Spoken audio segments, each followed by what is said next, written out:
বাঙালি খানায় সবাইকে স্বাগত জানাই। আপনারা তো অনেকভাবে শোল মাছ রান্না করে খেয়েছেন। একবার আমার মতন করে সহজ পদ্ধতিতে আপনিও শিখে নিতে পারবেন ছোট ছোট টিপস সহ। তবে এতটাই সুস্বাদু খেতে হয়েছিল, আপনি একবার রান্না করলে বারবার রান্না করবেন। যে পছন্দ করে না সেও পছন্দ করবে এইভাবে যদি রান্না করা হয়। তবে আমি আজকে এখানে কিভাবে শোল মাছ রান্না করলাম চলুন সেটা একবার দেখে নেওয়া যাক ভিডিওর মাধ্যমে।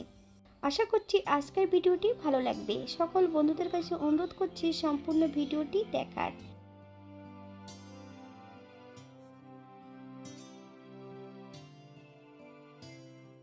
এখানে আমি একটা গোটা শোল মাছ কেটে পরিষ্কার করে নিয়েছি, ঘরোয়া পিস করে নিয়েছি। আপনারা এর থেকে ছোট বড় টুকরো করে নিতে পারেন।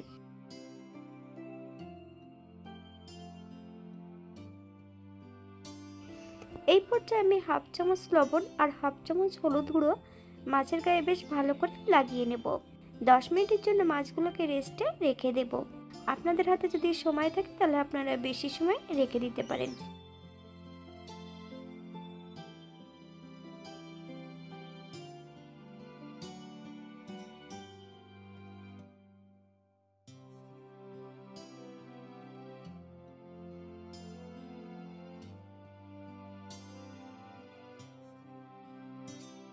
একটা কড়াইতে বেশ কিছুটা সরষের তেল অ্যাড করেছি, হাফ চামচ লবণ। মাছ ভাজার সময় যদি লবণ অ্যাড করা হয় তাহলে কড়াইয়ের নিচটাতে কখনোই মাছগুলো লেগে যাবে না। আমি এক এক করে মাছগুলো তেলের মধ্যে অ্যাড করব। তবে মাছটা কিন্তু জ্যান্ত ছিল, তাই মাছগুলো তেলের মধ্যে অ্যাড করার সঙ্গে সঙ্গে উল্টিয়ে পাল্টিয়ে দিতে হবে, নইলে মাছগুলো কিন্তু পরে ভেঙে যেতে পারে। আপনারা একবার স্ক্রিনের দিকে ফলো করবেন।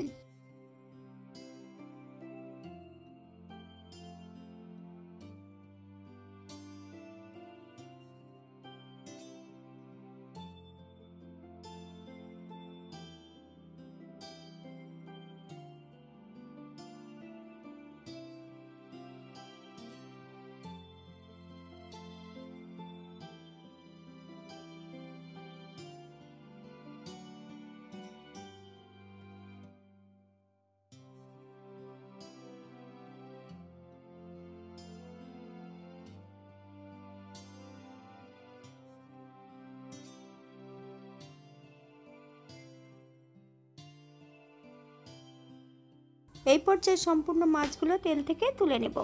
আপনারা এর থেকে কম বেশি ভেজে নিতে পারেন। একই পদ্ধতিতে আমি দ্বিতীয়বারও মাছগুলো ভেজে নেব।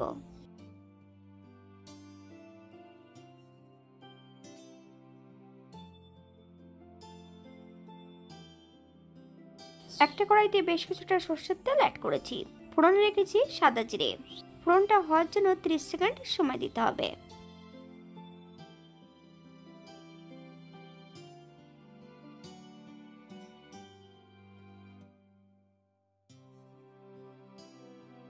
এই পর্যায়ে অ্যাড করব মিডিয়াম সাইজের দুটো আলু, ছোট ছোট টুকরো করে কেটে নিয়েছি। লবণ হলুদ দিয়ে বেশ আলুগুলোকে ভালো করে ভেজে নেব। আপনারা আপনাদের পছন্দ মতন আলুগুলো ভেজে নিতে পারেন।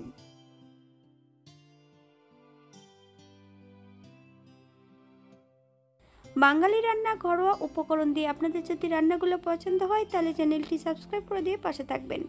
পাশে থাকা বেলটি বাজিয়ে দেবেন, নইলে নিত্য নতুন রান্নার নোটিফিকেশন পাবেন না।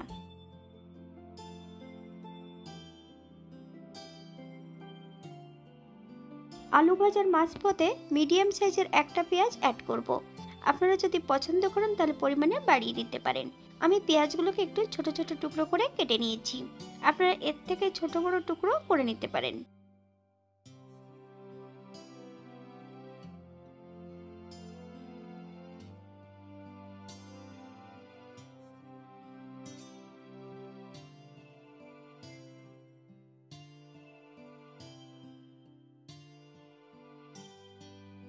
এই পর্যায়ে অ্যাড করব 1 চামচ রসুন বাটা।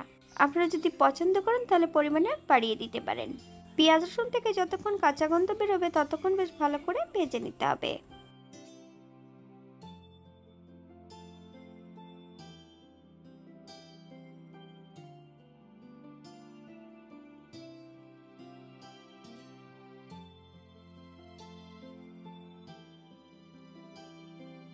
এই পর্যায়ে অ্যাড করব বেশ কিছুটা টমেটো। আপনারা যদি পছন্দ করেন তাহলে পরিমাণে বাড়িয়ে দিতে পারেন।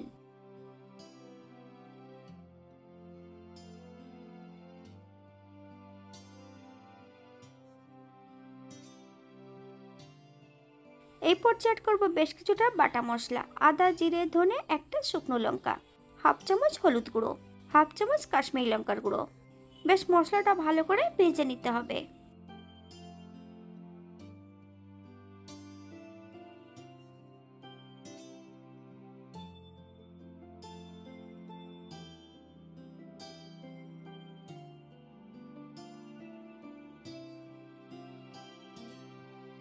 এই পর্যায়ে অ্যাড করব মশলা দেওয়া বাটি থেকে বেশ কিছুটা জল। মশলাটা বেশ ভালো করে কষিয়ে নিতে হবে, অথবা মশলা থেকে যতক্ষণ তেল না ছাড়ছে ততক্ষণ বেশ ভালো করে মশলাটা কষিয়ে নিতে হবে। তবে মশলা কষানো যত ভালো হবে তরকারির স্বাদ কিন্তু দ্বিগুণ বেড়ে যাবে।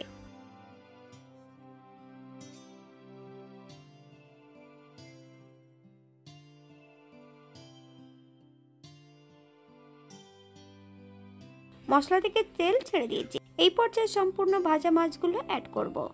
মিডিয়াম আঁচে 4 থেকে 5 মিনিটের মতো মাছ ও মশলা সহ বেশ ভালো করে কষিয়ে নিতে হবে। তবে একটু হালকা হাতে কষিয়ে নিলেই ভালো, মাছগুলো নইলে ভেঙে যেতে পারে।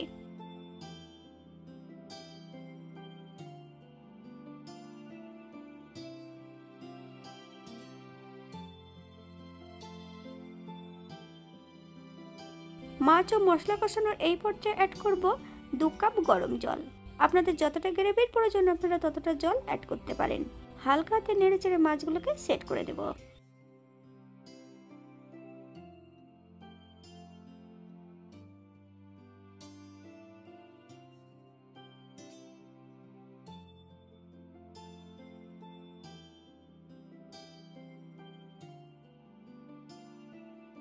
পাঁচ থেকে 7 মিনিটের জন্য ঢাকা দিয়ে রেখে দেব, যাতে আলু ও মাছগুলো সেদ্ধ হয়ে যায়।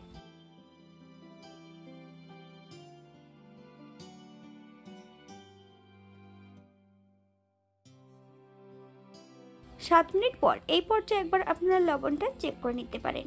যদি চিনি পছন্দ করেন তাহলে অ্যাড করবেন।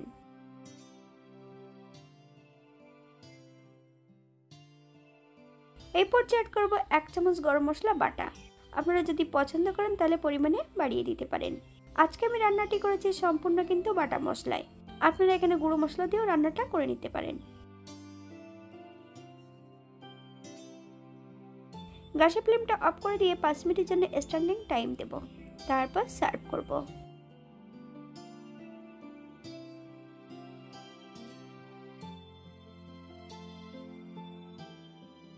এটা দেখতে যেমন ভারী সুন্দর হচ্ছে, এটা গরম ভাতে খেতে কিন্তু অসম্ভব ভালো। আপনারা বাড়িতে একবার একই পদ্ধতিতে বানিয়ে নেবেন।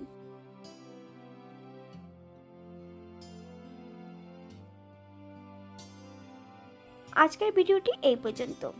সবাই সুস্থ থাকবেন, ভালো থাকবেন। অন্যদিন নতুন রেসিপি নিয়ে আপনাদের সামনে আবার আমি হাজির হব।